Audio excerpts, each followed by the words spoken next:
lutte contre le groupe terroriste au nord Kivu et en Ituri, la MONUSCO promet à Félix Tshisekedi de redoubler les efforts pour de meilleurs résultats dans la partie est du pays. Examen et adoption de la loi Tchani à l'Assemblée nationale, loi à la base de plusieurs polémiques actuellement dans le pays. Pour le président de la Chambre basse du Parlement, Christophe Mbosso, ceci n'est pas une priorité. En boxe, Martin Bakolé a battu Aruna Ousmane, les Ghanéens, hier à Dubaï. Le Congolais a été expéditif en imposant un KO à son opposant du jour. Bonjour à tous et bienvenue si vous nous rejoignez sur Télé 50. Depuis le Haut-Katanga où il séjourne, le chef de l'État, Félix Tshisekedi, a reçu en audience tour à tour les commandants de la force de la MONUSCO, le général Dacosta, le Premier ministre Jean-Michel Samalou Kondé et le président de l'Assemblée nationale, Christophe Mbosso Nkodia. Il était question pour les commandants de la force de la MONUSCO de donner les explications sur les principales actions menées en collaboration avec les FARDC dans l'est du pays depuis le début de l'état de siège.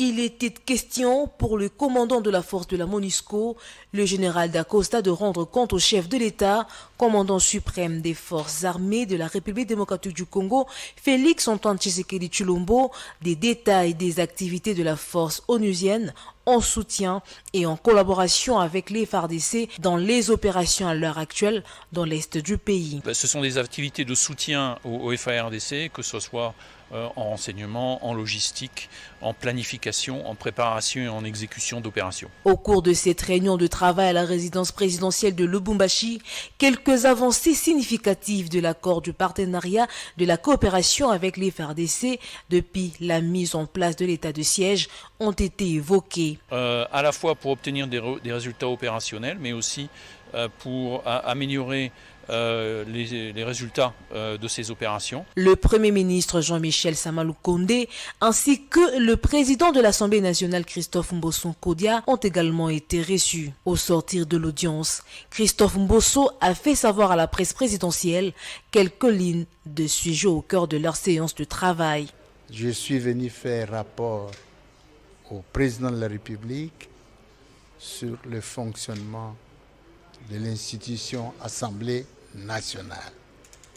Nous avons ouvert la session ordinaire et j'ai soumis au chef de l'État un certain nombre de préoccupations qui concernent l'Assemblée nationale. Étant donné que notre chef de l'État est le président en exercice de l'unité africaine, le Parlement congolais doit accompagner le chef de l'État dans l'exécution de son programme. D'autres personnalités de la République attendent aussi d'être reçues par le chef de l'État ici au chef-lieu du Haut-Katanga.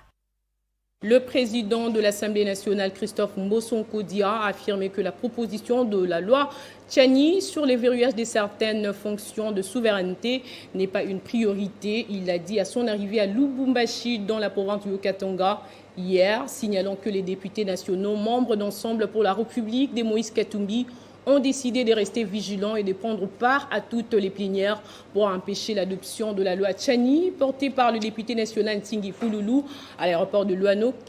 Christophe Mbosso Nkodia a été accueilli par le gouverneur du Haut-Katanga, Jacques Kaboula. Je suis heureux de me retrouver encore à Lubumbashi, où j'ai grandi, où j'ai travaillé, ici, où se trouvent mes origines. Mes origines sont ici. Et j'ai étudié ici, j'ai travaillé également ici. Je suis parti d'ici quand j'étais élu membre du bureau politique. Voilà, maintenant je reviens à Lubumbashi comme président de l'Assemblée nationale. Je voudrais rencontrer le chef de l'État, ça c'est la première chose. Et ensuite, prendre contact avec les autorités provinciales, les étudiants, les professeurs de l'université de Lubumbashi. En septembre, nous avons beaucoup de matières à traiter, essentiellement l'installation des membres de la CENI, Ça, c'est une question capitale que tout le monde attend. On attend l'installation des membres de la commission électorale. Donc, nous allons y donner le meilleur de nous-mêmes pour que les élections se tiennent dans les délais prescrits par la Constitution. Ce n'est pas une priorité. Cette loi, je l'ai dit, et je le répète, ce n'est pas une priorité. C'était une promesse des campagnes du président de la République que le ministère de l'Urbanisme et Habitat, piloté par Pius Mwabiulu, va coûte que coûte réaliser. Dans un communiqué de presse, le ministre d'État insiste sur l'opération de récupération de biens immobiliers de l'État qui se poursuit avec cette fois la méthode de délogement de locataires indélicats et de réalisation des conventions des partenariats publics-privés pour permettre à l'État de recouvrer ses droits. La commission d'identification immobilière des maisons, appartements, locaux et biens fonds du domaine privé de l'État dans la ville de Kinshasa, mise en place le 26 mai dernier, se poursuit sans encombre en dépit du comportement incivique de certains locataires et la quasi-totalité des promoteurs immobiliers ayant signé une convention de partenariat public-privé avec le ministère de l'Urbanisme et Habitat. Plusieurs cas d'irrégularité et insolvabilité ont été relevés du côté des locataires. En ce qui concerne les bénéficiaires d'un partenariat public-privé, il a été constaté que la majeure partie des promoteurs immobiliers n'ont pas exécuté leurs obligations contractuelles. Pire, certains d'entre eux ont cherché à s'accaparer frauduleusement des espaces publics. Par conséquent, dans le strict respect des normes et exigences d'un état de droit, le ministère de l'Urbanisme et Habitat s'est engagé dans une vaste et large opération de délogement des locataires indélicats et de résiliation des conventions des partenariats publics-privés pour permettre à l'État de recouvrer ses droits. Ces communiqués de presse permettent de couper court à tout malentendu et dénoncer la culture de la victimisation chez les fossoyeurs des biens immobiliers appartenant à tous les Congolais et Congolaises. La récupération de ce patrimoine spolié ou en voie de spoliation était une promesse du chef de l'État. Le ministre de l'Urbanisme et Habitat est déterminé à la mettre coûte que coûte en application sur l'ensemble du territoire. Pas un seul coin du pays ne sera épargné. Face à la persistance des tentatives de spoliation, Pius Mwabiulu, ministre d'État, appelle à la vigilance le peuple congolais et invite chacun à participer à l'opération d'assainissement du parc immobilier du domaine privé de l'État pour dénoncer tout acte avéré de processus de spoliation auprès de l'administration de l'urbanisme et habitat ou des services judiciaires. La ministre de la Formation professionnelle et métiers, Antoinette Kipoulou, a procédé à la pose de la première pierre pour la construction d'un centre d'excellence professionnelle. La cérémonie a eu lieu au site de Chipuka, dans la province du Kasaï oriental. Ces centres modernes visent à valoriser la formation professionnelle et créer une nouvelle classe moyenne à travers une main-d'œuvre locale qualifiée. Le centre d'excellence professionnelle, dont les travaux de construction ont été lancés par la ministre de la Formation professionnelle et métiers au site Chipuka à Mbujimayi dans la province du Kasaï oriental, dans le cadre du projet du gouvernement de la République, vise à former les populations, particulièrement des jeunes, lesquels vont au finish acquérir les savoirs, les savoir-faire. La ministre de la FPM, Antoinette Kipoulou, a précisé l'objectif de ce centre moderne. Ce centre d'excellence pilote que nous attendons des pieds fermes va certainement constituer un pôle d'attraction et de rayonnement pour le bien-être des populations bénéficiaires. Des filières aussi intéressantes seront organisées, notamment la maçonnerie, l'hôtellerie, transformation des produits, l'agroalimentaire. Lors de son discours d'investiture, le 24 janvier 2019, Son Excellence, Monsieur le Président de la République, avait insisté sur la nécessité de faire notre système éducatif un pôle d'implémentation afin d'offrir une meilleure formation technique et professionnelle à notre jeunesse avec pour finalité de créer une classe moyenne en République démocratique du Congo. Le gouverneur intérimaire de la province, Jeannette Longa, a d'abord remercié les présidents de la République, Félix Tshisekedi, pour avoir mis au centre de son action la formation professionnelle et métiers. Le gouverneur intérimaire du Haut-Lomami, Kabamba Ilunga Wabatame, a procédé vendredi à l'inauguration d'un pont sur l'avenue du Stade au quartier Congo. L'objectif est d'assurer la communication entre les deux quartiers 64 et Congo. sur la concrétisation d'une vision de la gouvernance axée sur les résultats par la mise en œuvre de la vision du chef de l'État, Félix Antoine Tshisekedi Tshilombo. Financé sur fonds propres de la province, sur un coût de 16 788 $, le ponceau jeté sur la rivière Kabengele sur l'avenue Stade est enfin mis à la disposition de la population ce vendredi 17 septembre 2021 par son inauguration par le gouverneur à l'intérim du Olmami, Kamba Ilungo Batame, en présence de membres du groupe de l'Assemblée provinciale, équipe gouvernementale et plusieurs personnalités sous des chants et danses de la population. Ce pont, qui passe de 4,5 à 9,7 mètres de largeur sur une hauteur de 1,30 mètres, pourra supporter 50 tonnes sur une durée d'environ 50 ans, a dit l'ingénieur Adam de l'Office de voirie et drainage ayant construit l'ouvrage et rassure de la qualité.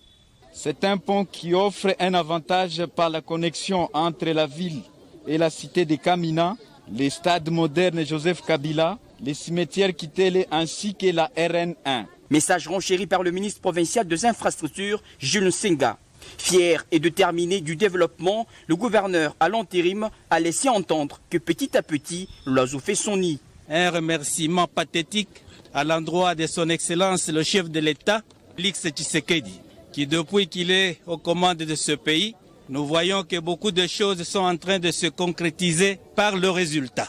Et donc sa gestion axée sur le résultat, remerciement à toute la population de Kamina, c'est cette gestion qui nous permet de lancer ce pont qui n'est qu'un début, qui est au rendez-vous aujourd'hui et qui est le souverain premier qui pourra nous juger sur les actes. Cérémonie terminée. Dans la même perspective, Ananiou Abatami a procédé au lancement de la construction d'un autre pont sur l'avenue Kadel et de la construction d'une tranchée sur la même avenue. La pierre a été posée. Dans un bref délai, une nouvelle robe verra le jour. Le général Célestin Kanyama, chef des travaux à la faculté des droits de l'Université de Kinshasa, a soutenu publiquement sa thèse de doctorat en droit pénal et criminologie en présence des éminents professeurs de cet établissement. À la clôture de cette séance, les récipiendaires a été proclamé docteur en droit avec comme mention grande distinction. Ayant rempli toutes les conditions requises en vue de l'obtention du grade de docteur en droit, le candidat Kanyama Tshishiku Célestin a défendu publiquement sa thèse intitulée « La contribution à la construction d'une politique criminelle des luttes contre le phénomène Kuluna », un sujet d'actualité dont les résultats des recherches relèvent des propositions adéquates à ce problème de société récurrent dans la ville-province de Kinshasa.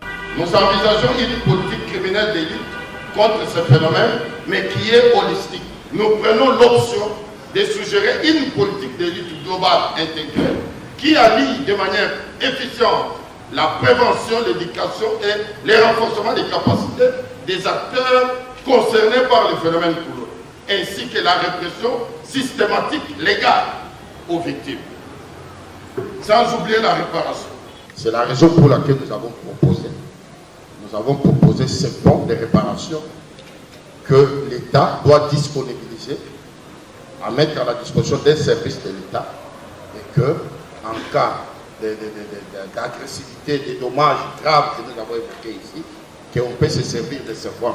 Après la soutenance du récipiendaire et le jeu des questions-réponses, le jury a élevé l'ancien chef des travaux Kanyama Célestin au grade des docteurs en droit. Après délibération à huis clos, le jury a pris la décision suivante. Monsieur le chef des travaux Kanyama Célestin a réussi avec la mention grande distinction. Une proclamation satisfaisante qui n'a pas laissé indifférents les lauréats ainsi que ses proches. Je tiens à remercier l'Éternel de ça. L'impossible est rendu possible. Ancien commissaire provincial de la police à Kinshasa, le général Célestin Kanyama inscrit désormais son nom sur la liste restreinte des officiers élevés à ce rang. Sur notre continent, en Guinée, on parle du retour des 4 figures de la mobilisation qui soutiennent le pouvoir militaire après le renversement du président Alpha Condé déchu il y a quelques semaines. C'est clair que malgré les sanctions de la CEDEAO et de l'Union africaine, les putschistes guinéens sont déterminés à poursuivre leur combat et ne veulent pas relâcher le président de la République. Après les renversements du pouvoir Alpha Condé, les militaires ne baissent pas les bras.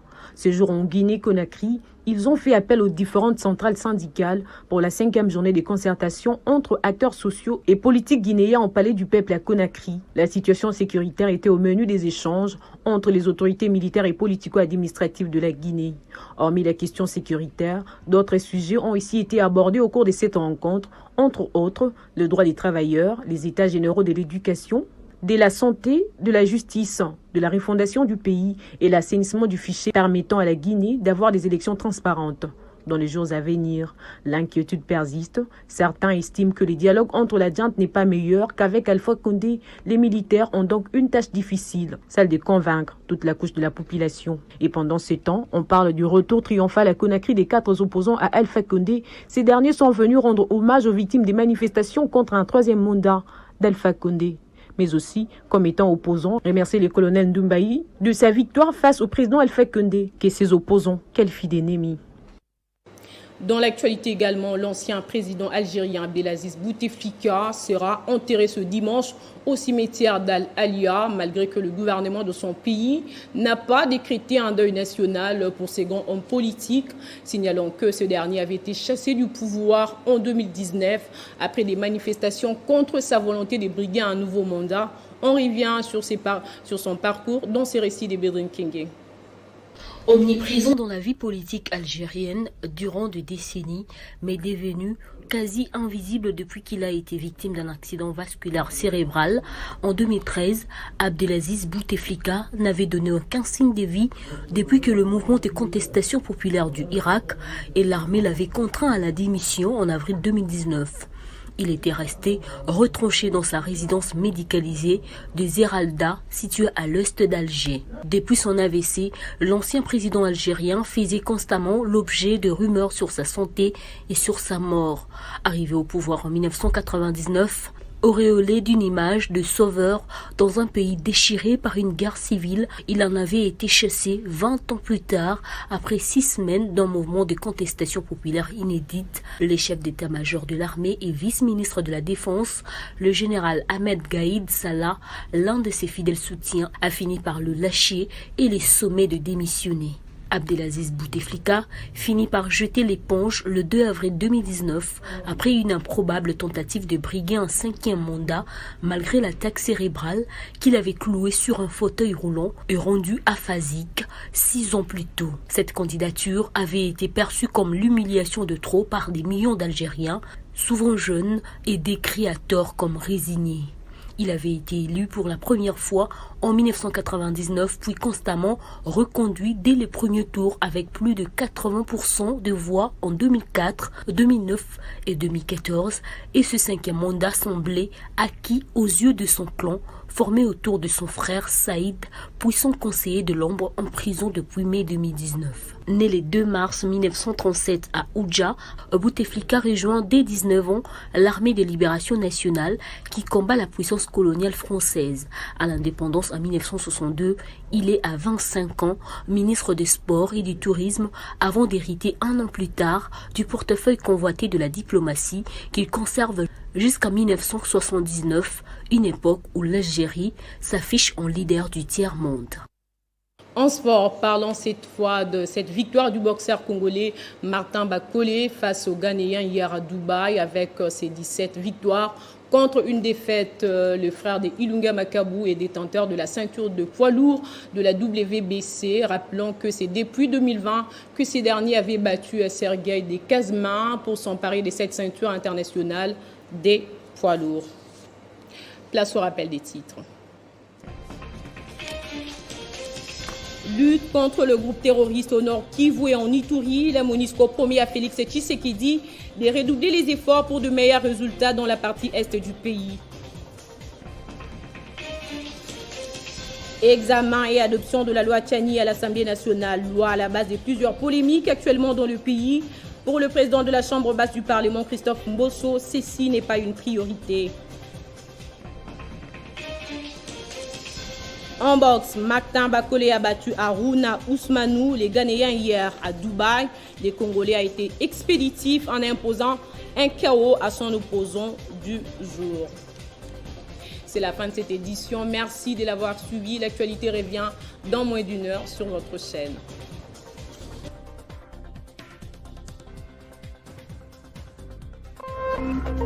Téléchargez les infos Télé 50 sur www.télé50.cd.